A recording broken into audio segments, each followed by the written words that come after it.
সংস্থাটাকে তৈরি করেছে ভারতবর্ষের সরকারের 4টি নিয়ামক সংস্থা। তার মধ্যে একটি নাম আপনারা প্রায় সবাই জানেন, reserve bank of India, RBI, জানেন তো? Reserve bank of India.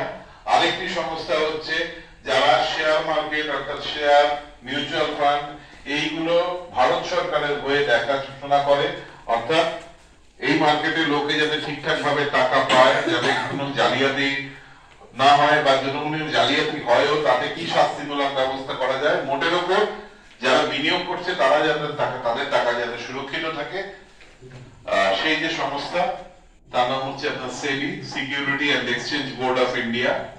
আরেকটি সংস্থা আছে, আপনারা এলআইসি করেন, এলআইসি আছে, ইন্স্যুরেন্স অনেকেরই আছে। তো এলআইসি টাকা যদি মার যায় আপনি কার কাছে যাবেন জানেন? মনে করুন আপনি এলআইসি করেছেন, আপনার এজেন্টও টাকা দিয়েছে কিন্তু আপনার টাকা পেতে সমস্যা হচ্ছে, আপনি কার কাছে যাবেন? সেইখানে আরেকটি সংস্থা আছে ঠিক এরকমই, সেটা হচ্ছে IRDAI অর্থাৎ insurance regulatory development authority of India. তিনটে। আর 4 নম্বর এবং শেষ সংস্থাটা যেটা নাম